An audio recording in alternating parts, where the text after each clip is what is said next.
Hola a todos, soy Mateo de tercero C. En este vídeo voy a explicar las características y curiosidades de Francia. Lo primero que voy a explicar es su clima. El clima de Francia es relativamente templado, no obstante, al ser un país de gran extensión geográfica presenta climas muy diferentes, de los cuales voy a nombrar todos. Clima oceánico, oeste, precipitaciones frecuentes, temperaturas bajas. Clima continental, centro y este, invierno riguroso y verano cálido. Clima mediterráneo, sudeste, calor y sequía en verano. Lluvias de octubre a abril, clima húmedo y templado y muchos días de sol. Clima de montaña, por encima de 600 a 800 metros de altitud. Alta precipitación, nieve de 3 a 6 meses al año. Ahora voy a hablar del relieve de Francia. El relieve de Francia se organiza en torno al macizo central francés, que está rodeado de montañas alpinas por el este y el sur.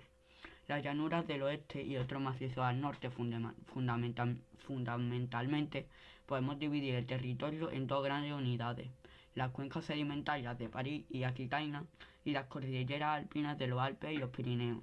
Ahora voy a hablar del régimen político. Francia es una república laica con un régimen semipresidencial democrática, que cuenta con un presidente, jefe del Estado, y un primer ministro, jefe de gobierno.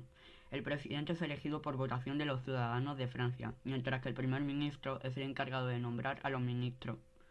Él es nombrado por el presidente del Estado. El actual presidente del gobierno es Emmanuel Macron. La laicidad. En 1882 se vota una ley que hace que la escuela pública sea obligatoria, gratuita y laica desde los 6 a 13 años. Ya no se puede desde entonces enseñar una religión en las escuelas públicas. Los alumnos tienen un día libre a la semana para poder acceder a una formación religiosa si así lo desea su familia. Francia es una república laica desde una ley votada el 9 de diciembre de 1905 que se llama Ley de Separación de las Iglesias y el Estado. Se basa en dos principios. Primera, libertad de conciencia, es decir, que uno puede creer o no creer, practicar o no practicar. La práctica religiosa se hace tanto en el espacio privado como público, siempre que no perturbe el orden público. El segundo principio tiene 3 puntos. El primero: separación del Estado y las organizaciones religiosas. El Estado no reconoce ni subvenciona a ningún culto, ni asalaria a los responsables religiosos. Segundo punto: neutralidad de los servicios públicos. Los funcionarios no pueden ostentar signos religiosos ni intentar convencer a sus compañeros de trabajo. Tercer punto: igualdad de todos ante la ley. Las personas que ostentan su religión tienen los mismos derechos para acceder a los servicios públicos. Sin embargo, en los colegios e institutos los alumnos no pueden ostentar signos religiosos para evitar conflictos y presiones y para favorecer el espíritu crítico. En la universidad sí se pueden. Esta ley no se aplica a todo el territorio. En Alsacia y en parte de Lorena se rigen por el Concordato de 1801 de la época de Napoleón I, porque en 1905 estas zonas pertenecían a lo que es hoy Alemania. Ahora voy a hablar de la historia de Francia. Voy a empezar por Galia, luego la Edad Media y la Edad Moderna. Galia es como se llamaba antes Francia. En ella vivían los galos, pueblo celta de origen indio-europeo. Los celtos galos protagonizaron las civilizaciones de Latén y Vix. En el sur de la Galia se establecieron los griegos, ellos fundaron Masalia, Marsella, Ach, entre otras, siglo VIII a siglo IV a.C. Julio César venció al jefe galo Vercingetorix, lo cual marca el principio de la colonización romana de Galia, creando un puente entre Roma y los pueblos germanos. Historia de Francia, la Edad Media. Los francos, pueblos germánicos que originalmente vivían en la orilla derecha del Rin, durante las invasiones bárbaras entre el siglo 100 y 500 después de Cristo, los francos llegaron a establecerse en el norte de Francia. La dinastía merovingia proviene de los pueblos de los francos y deben su nombre al rey Merovée, antepasado de Clovis. Después de haber derrotado a la batalla de Soissons en 486, el general romano que reinó en Gaul del Norte, Clovis, fue bautizado primer rey de los francos alrededor de 500. Amplió su reino al este de Alemania y al suroeste de Aquitania, entonces ocupado por los visigodos, e instaló su capital en París alrededor de 507. Después de la muerte de Clovis, la tradición germánica quiere que el reino se divida entre los herederos, lo que resulta en luchas y asesinatos fratricidas. Después de varios años de problemas, Clotaire II logra reunir un reino en el noroeste, en el norte del Valle del Ródano y el centro, Orleans. A partir del 639 la autoridad de los merovingios se debilita. Los alcaldes del palacio toman el poder, periodo de reyes perezosos. En 570, Pepin le Bref facilita la autorización del Papa para poner fin al reinado de los merovingios. El Papa acepta la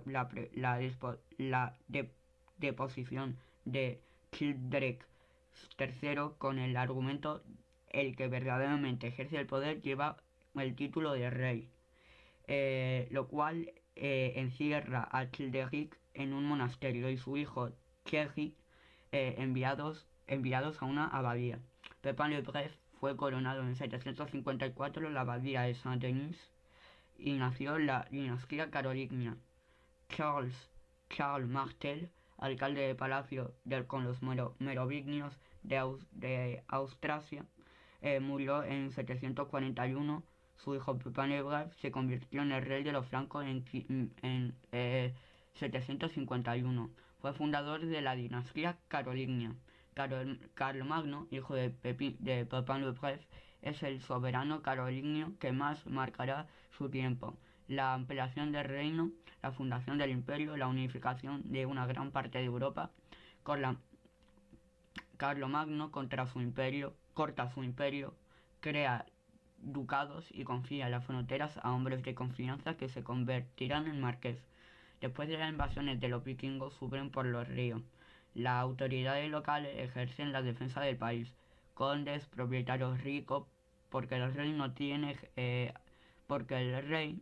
un ejército para supervisar los estatutos y los ríos. El conde es un funcionario que ejerce poder militar y judicial. Aumenta los impuestos para su soberano y es asistido por un vizconde, pero el poder de los carolingios está debilitado. En 888, un primer Jobertien llamado Eudes asciende al trono y en 1922 Robert I, abuelo de Hugh Capet, es elegido rey. En 1897, la muerte de Luis V marca el final de los carolingios. Hugh Capet es elegido rey de Francia. Nació la dinastía de los Capetos. Tienen tres ramas: Capetos directos, Valois y Borbones. Reinaron en Francia, pero también en otros países europeos desde 987 a 1848, con una interrupción durante la Revolución Francesa y el Primer Imperio. La dinastía de los Capetos fue fundada por Hugh Capet en 987, instituyendo la dinastía hereditada por orden de primogenitura masculina. Ante las invasiones y las hambrunas se creó una sociedad feudal, dividida en tres grupos: los que trabajan, los que luchaban y los que rezaban. Ahora voy a hablar de la historia de Francia en la Edad Media. Las guerras italianas son caras, pero permiten difundir en Francia los refinamientos del Renacimiento. Fue en Italia donde apareció este nuevo arte inspirado en la antigüedad griega y romana, el Renacimiento. En 1516, Leonardo da Vinci se fue a trabajar a Francia junto a su protector François I, lo que instaló en la mansión el Clos Luz, cerca del castillo de Amboise. Da Vinci fue nombrado primer pintor y arquitecto del rey. Vendrían otros artistas italianos entonces. Muchos castillos de Loira se construirán en ese momento. François I fundó en 1530 el Colegio de Francia y ordenó a los notarios y a los jueces que escribieran su obra. ya no en latín, sino en francés. En 1517, un monje alemán, Martin Luther, criticó a la Iglesia por vivir en el lujo. Fundó la Reforma Protestante. En Francia, en 1516, fue Jean Calvin quien utilizó la idea de Lutero. En 1534, Jacques Cartier descubrió el río San Lorenzo y en el nombre del rey bautizó a Canadá con el nombre de Nueva Francia. En 1562, en Wossy, los católicos matan a los protestantes. Comienzo de la guerra de religión. 24 de agosto de 1572. Masacre de Saint-Barthélemy. 3.000 protestantes son asesinados en París.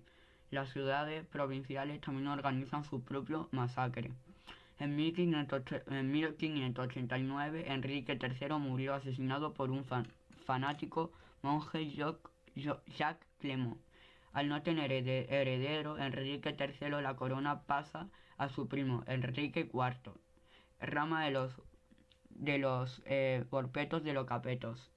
El jefe de los protestantes, Enrique IV, es coronado rey de Francia con la condición de convertirse al catolicismo.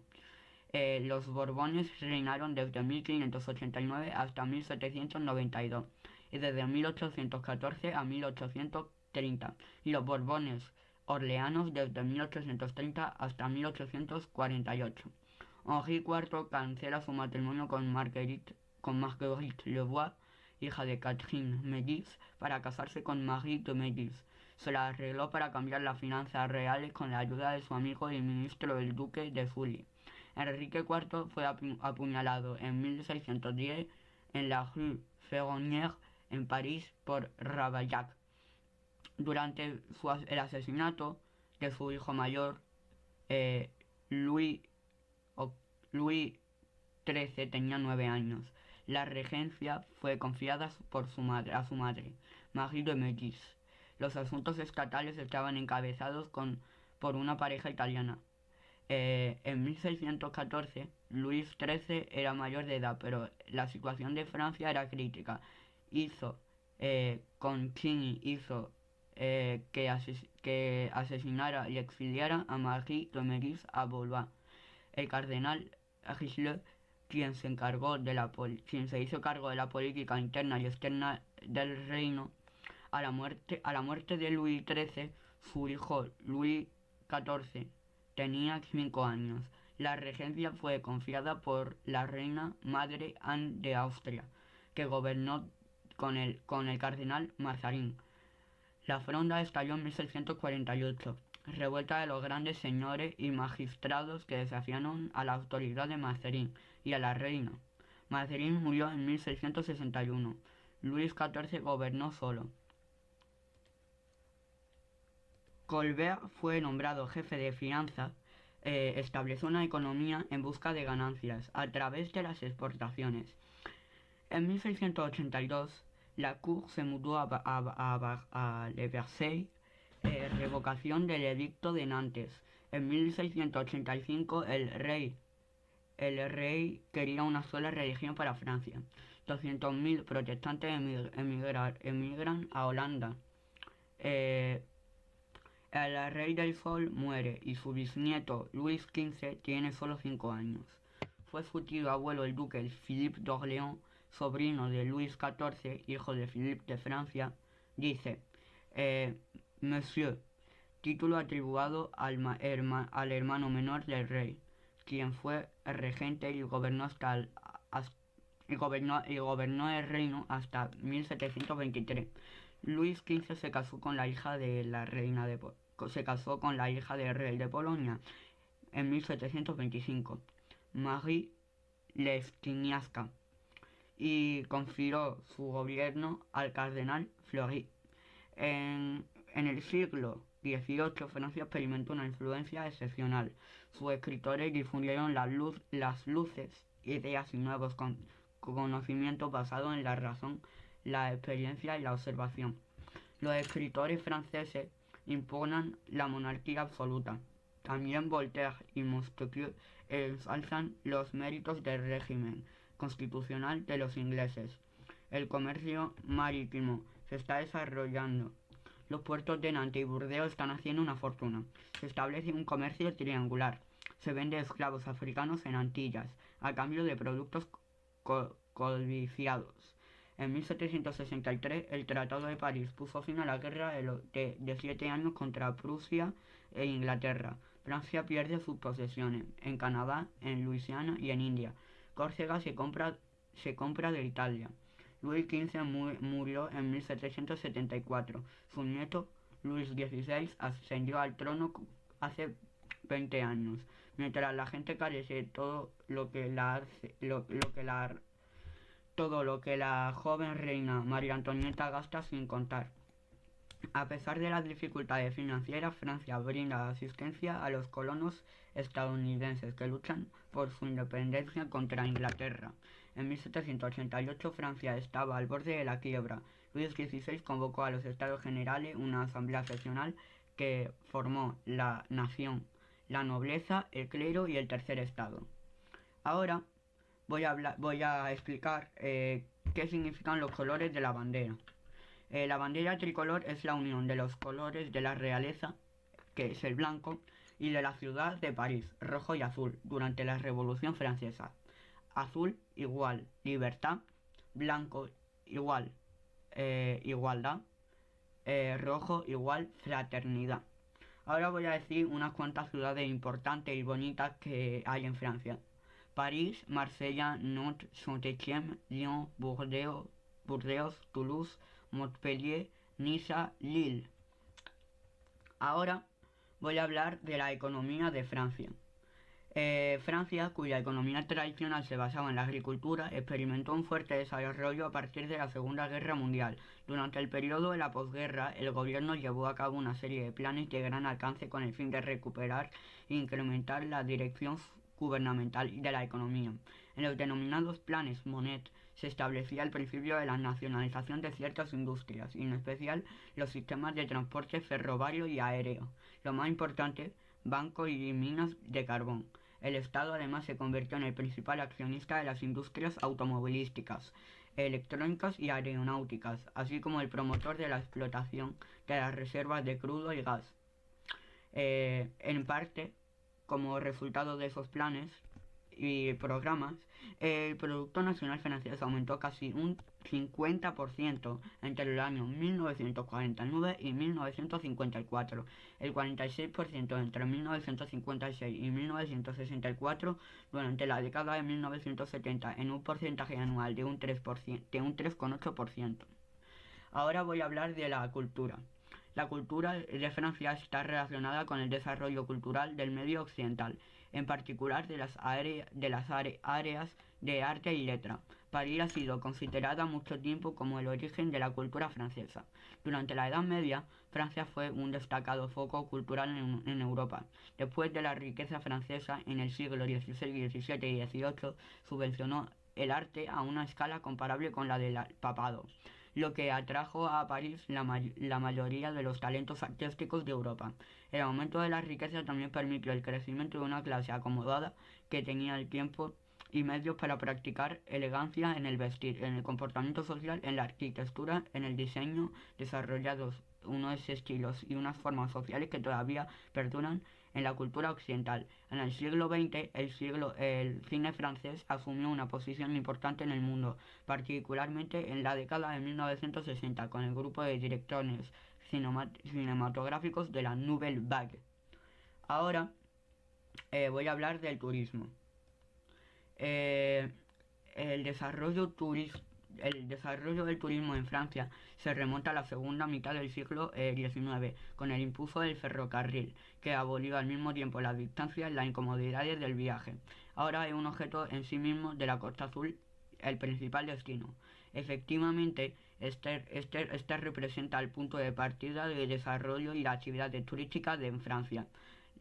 Las gracias atormentadas de su arquitectura antigua son prueba de entusiasmo que estas costas provocan en el siglo basado en los numerosos visitantes ingleses o rusos que venían huyendo de las brumas o niveles de su país. Ahora voy a hablar de la gastronomía. En el terreno gastronómico se destacan las carnes a la brasa, hechas al estilo serrano, y el embutido de jamón, chorizo y salchichón, regados con excelentes vinos de la sierra. Asimismo, son muy apreciados los hornazos, empanada a base de embutido típica de toda la provincia, y el limón serrano, especie de ensalada hecha con limones, naranja, huevo y chorizo, así como las truchas de río de Francia. Por lo que se refiere a los pasteles y dulces, destaca una enorme variedad de frutas que aquí se producen, en especial la fresa y la exquisita miel y polen. A continuación voy a contar unas anécdotas que me ha contado mi abuela especialmente para este trabajo, para que veáis cómo ha cambiado Francia en 60 años que ha pasado desde la infancia de mi abuela. Por ejemplo, cuando mi abuela era pequeña, la riqueza no se medía en los pueblos, no con dinero, sino con el estiércol, en la cantidad de estiércol que había delante de la puerta delantera de la casa. Entonces, pues eso hacía que en los pueblos en aquella época, pues oliera muy mal, oliera a estiércol. La segunda anécdota, y la que a mí me ha resultado rara porque a mí me ha resultado rara porque nosotros con los abuelos nos llevamos muy bien, nuestros abuelos casi todos serán muy graciosos, eh, pero en aquella época era todo lo contrario. Mi abuela me ha dicho que la relación con sus abuelos no tenía nada que ver con la que yo tengo con ellos, con mis abuelos, porque yo con mi abuelo me llevo muy bien y son muy graciosos. Pues con ellos eran totalmente distintos. Era pero tenía sus razones porque hay que tener en cuenta que esas personas habían vivido la Primera Guerra Mundial. Entonces pues es normal que fueran un poco, que estuvieran desanimadas, tristes. Y encima mis tatarabuelos, porque mi tatarabuelo era hemipléjico y mi tatarabuela iba siempre de luto porque habían fallecido.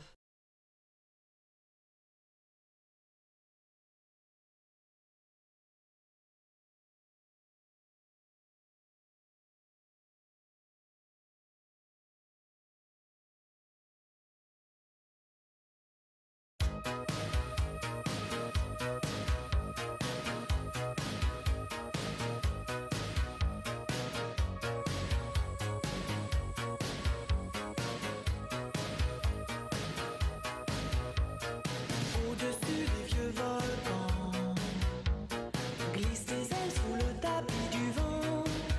Voyage, voyage, éternellement.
Voyage, voyage, plus loin que la nuit et le jour. Voyage, dans l'espace inouï de l'amour. Voyage, voyage, sur l'eau sacrée d'un fleuve indien. Voyage, et jamais ne revient. Voyage, voyage.